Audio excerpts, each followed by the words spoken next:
छानापुरा से भी, बागात से भी कुछ लोगों ने जो है ये गुजारिश की थी कि यहाँ पे आके ऑफिसर्स को बुला के यहाँ के लोकल कुछ मसाइल है जो पेंडिंग है उनके हवाले से बात करें और ऑफिसर्स को जिम्मेदारी दे कि वो पेंडिंग मसाइल को हल करें। तो इसीलिए आज जो तय पाया था यहाँ के ज़िम्मेदार लोग जो है उनको जमा किया था और उन्हीं के कहने पे कुछ ऑफिसर्स को भी यहाँ पे बुलाया था और मैं भी खुद इनकी खिदमत में आया था ये सुनने के लिए कि कौन कौन से मसाइल जो है लोकल इश्यूज़ पेंडिंग है।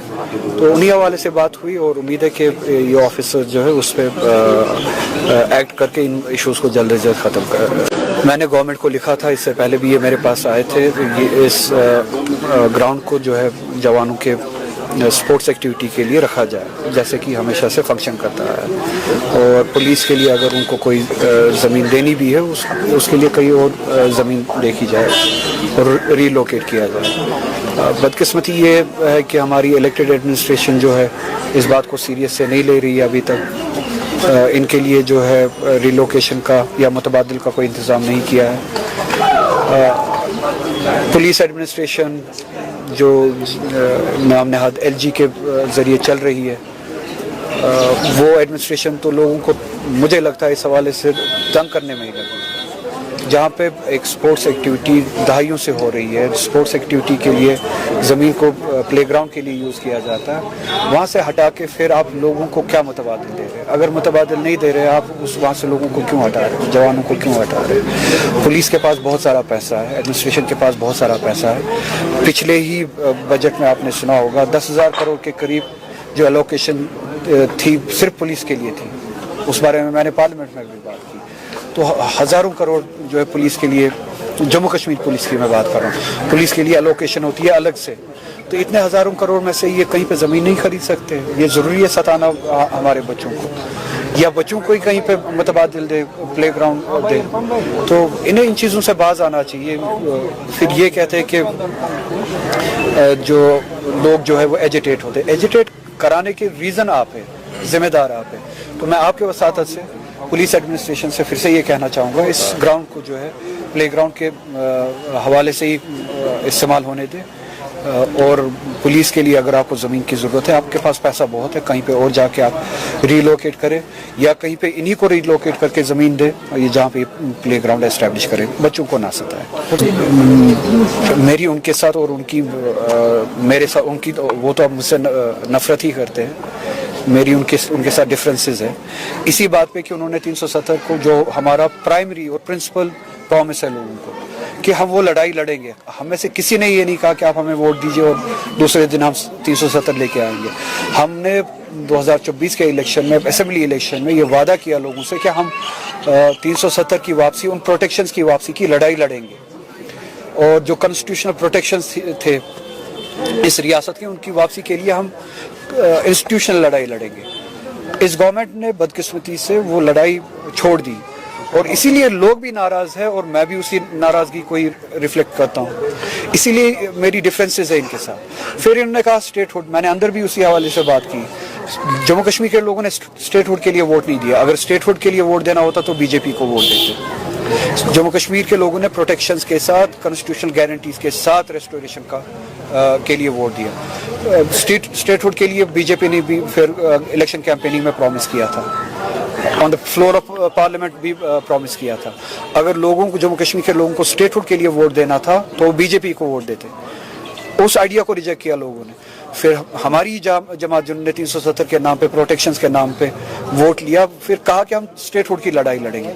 वो भी जाती थी, वो भी गलत था, वो भी कंप्रोमाइज था मैंडेट के साथ। चलिए 2 मिनट के लिए मैं उनका आर्ग्यूमेंट मानता हूँ, वो अचीवेबल है, उसकी लड़ाई लड़ेंगे।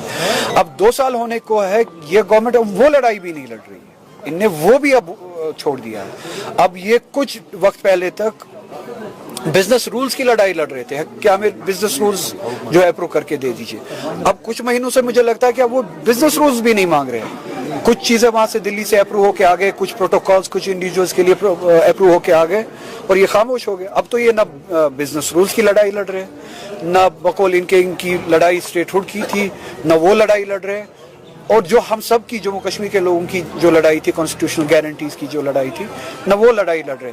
تو یہ زیادتی ہے لوگوں کے مینڈیٹ کے ساتھ, لوگوں کے بھروسے کے ساتھ. کوشچن نے اگر اپوز کرنا ہوتا تو پہلے ہی 2023 میں جو ہے یہ بل پاس ہو چکی ہے آلریڈی, تو تب اپوز کیا ہوتا. جب صرف اور صرف وومنز ریزرویشن بل لائی گئی تھی کسی میلیس کے بغیر, کسی ٹرک کے بغیر, وومنز ریزرویشن بل 2023 میں پارلیمنٹ میں لائی گئی اور یونینیمسلی اس کو پاس کیا گیا, اور اس کے امپلیمنٹیشن کے لیے اسی گورنمنٹ نے کہا کہ ہم ایک ڈیٹ طے کریں گے. تو آج بھی وہ وومنز ریزرویشن بل الائیو ہے. انہوں نے پرسوں جو کوشش کی وہ وومنز ریزرویشن بل کی آڑ میں ڈیلیمیٹیشن, نام نہاد ڈیلیمیٹیشن, جس ڈیلیمیٹیشن کے نام پہ یہ جری مینڈرنگ کرنا چاہتے تھے, وہی جری مینڈرنگ جو انہوں نے کشمیر میں کیا کمیونل لائنز میں. 2019 کے بعد انہوں نے ڈیلیمیٹیشن کے نام پہ یہاں پہ لائنز تبدیل کی, باؤنڈریز تبدیل کی کانسٹیٹوئنسیز کی, پارلیمنٹری کانسٹیٹوئنسیز, اسمبلی کانسٹیٹوئنسیز کی باؤنڈریز تبدیل کی. آپ جموں ریجن میں دیکھیے, آپ چناب ریجن میں دیکھیے, پنجاب ریجن میں دیکھیے, کشمیر میں دیکھ لیجئے, ان نے کمیونل لائنز پہ کانسٹیٹوئنسیز کو تقسیم کیا, اور بیلنس جو ہے سوسائٹیز کا ان کو الیکٹورلی کسی ایک خاص طبقے کو کسی خاص کانسٹیٹوئنسی میں مضبوط کرنے کی کوشش کی, کسی خاص طبقے کو مذہب کے بنیاد پہ, مسلم مذہب کے بنیاد پہ ان کو کمزور کرنے کی کوشش کی. یہی جری مینڈرنگ یہ جو چاہتے تھے پورے ملک میں کرنا چاہتے تھے ڈیلیمیٹیشن کے نام پہ, کہ مائنورٹیز کے ساتھ زیادتی کی جائے, ان کو الیکٹورلی ارریلیونٹ بنایا جائے, جہاں پہ مسلم جو پرسنٹیج ہے 30-40% کے قریب ہے کچھ کانسٹیٹوئنسیز میں, وہاں پہ مسلم پرسنٹیج کو گرایا جائے, ری ڈرا کیا جائے کانسٹیٹوئنسیز کو, باؤنڈریز کو, تاکہ ان کی پرسنٹیج 5-10-20% تک رہے, اور مائنورٹیز اور بالخصوص مسلم جو ہے الیکٹورلی ڈس امپاور ہو جائے. اسی طرح سے یہ چاہتے تھے کہ سیٹس میں اضافہ کریں. اس میں سب سے زیادہ اہم مسئلہ تھا پارلیمنٹری سیٹس کا, ساؤتھ سے لے کے نارتھ کشمیر تک. اور میں نے اسی حوالے سے بات کی پارلیمنٹ میں, میں نے ساؤتھ کشمیر کی بات نہیں کی کہ پورا ہندوستان ساؤتھ کشمیر بنے, یہ میری بات نہیں تھی. میرا مسئلہ, میرے کہنے کا مطلب یہ تھا کہ پورا ساؤتھ انڈیا اسی چیز سے گزرے جو الیکٹورلی جموں کشمیر کے ساتھ ہوا, کانسٹیٹیوشنلی جو جموں کشمیر کے ساتھ ہوا. جو نقصان جموں کشمیر کے لوگوں نے دیکھا وہ یہ ہے کہ ساؤتھ کے لوگ ریئلائز کرتے ہیں,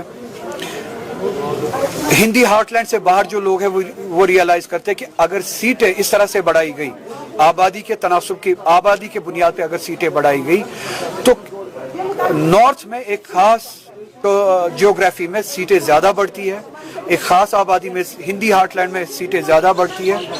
ساؤتھ انڈیا کو اس کا نقصان اٹھانا پڑے گا, بنگال کو, نارتھ ایسٹ کو اس کا نقصان اٹھانا پڑے گا, اسی طرح سے جموں کشمیر جیسی ریاست کو اس کا نقصان اٹھانا پڑے گا. ہم چھوٹی ریاست ہیں, اس کا مطلب یہ ہے کہ پرسنٹیج جو ہے شفٹ ہو جائے گا, پاور جو ہے شفٹ ہو جائے گا پارلیمنٹ میں. 400 کے قریب یہ جو 4-5 ریاستیں ہیں جن میں بہار, اتر پردیش, گجرات, راجستھان, مدھیہ پردیش ہے, پارلیمنٹ میں ان کے پاس 400 کے قریب سیٹیں ہوں گی. ہماری ریاست جیسی جموں کشمیر کی ہماری 6 سیٹیں, اگر بڑھنی تھی زیادہ سے زیادہ 1 بڑھتی, 7 سیٹیں بڑھتی. اسی طرح سے 120 سیٹیں پورے ساؤتھ انڈیا کی ہوتی یا 150 ہوتی. تو ہندوستان کا فیصلہ, پورے ہندوستان کا فیصلہ کہ کل کو کشمیر میں کیا ہونا ہے, کل کو ساؤتھ انڈیا میں کیا ہونا ہے, یہ 4-5 ریاستیں مل کے لے سکتی ہیں. اور جو چیز ہم نے دیکھا ہے, کشمیر نے دیکھا ہے, 370 انہوں نے ہٹایا, کیا وہ جموں کشمیر کی مرضی سے ہٹایا؟ نہیں. یہ کہتے ہیں کہ پارلیمنٹ میں ووٹ ملا. ووٹ کہاں سے ملا اس کے لیے؟ وہ ووٹ ملا آپ کو ان ایم پی سے, زیادہ تر جو یو پی سے آتے ہیں, بہار سے آتے ہیں, مدھیہ پردیش سے آتے ہیں, گجرات سے آتے ہیں. ان کا لینا دینا ہی نہیں ہے کشمیر کے ساتھ.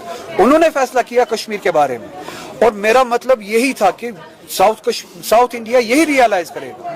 جب ساؤتھ انڈیا کا فیصلہ یہ 400 سیٹیں کسی ایک جگہ پہ کنسنٹریٹ ہو کے 4 ریاستیں لیں گی, ان کے بارے میں ان کو کل ڈس انفرینچائز کیا جائے گا. میرے کہنے کا مطلب ہی یہی تھا, وہی ہو جو کشمیر کے ساتھ ہوا. ایک دن ہم जागे हमसे हमें पता चला हमसे हमारा 370 भी छीना गया, स्टेट फूड भी छीना गया। मैंने यही कहा कि साउथ इंडिया को भी खदशा है और उनको भी लगता है कि हमारे साथ ये होगा, और होने दे, उनको एक दिन उनको भी पता चले कि उनको स्टेट फूड से गिरा के यूनियन टेरिटरी बनाया गया है, तब उनको पता चलेगा कि जम्मू कश्मीर के साथ होता क्या है, बंगाल के साथ ऐसा ही हो, नॉर्थ ईस्ट के साथ ऐसा ही हो। यही मेरा केस था, मेरे कहने का मतलब ये था।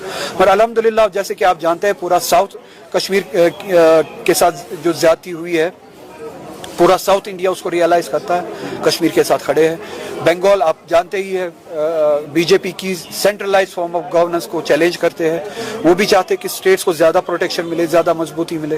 नॉर्थ ईस्ट भी यही लड़ाई लड़ रहा है और इसीलिए वो बिल जो है वो डिफीट हुई। तो ये सारा बैकग्राउंड मैंने आपको समझाया कि वो बिल डिफीट क्यों हुई। वुमेन्स रिजर्वेशन की बिल जो है वो डिफीट नहीं हुई। हमने कल भी यही कहा पार्लियामेंट में, सारी जमातों ने, सारी पॉलिटिकल पार्टीज ने, आप फिर से अगर ये बिल लाना चाहते हैं, वुमेन्स रिजर्वेशन का अलग से लाना चाहते हैं, तो डिलिमिटेशन को इससे अलग कर दीजिए। आज शाम को बिल ले आइए, हम इसको उस बिल को उसी तरह से पास करेंगे जिस तरह से पहले बिल को पास किया है। और ये जेरीमैंडरिंग था, इन्होंने कोशिश किया पूरे मुल्क को बेवकूफ़ बनाने की, पार्लियामेंट को बेवकूफ़ बनाने की, और अल्हम्दुलिल्लाह पूरा मुल्क जो है वो समझदार साबित हुआ और पार्लियामेंट भी समझदार साबित हुआ, मोदी की इस स्कीम को डिफीट किया।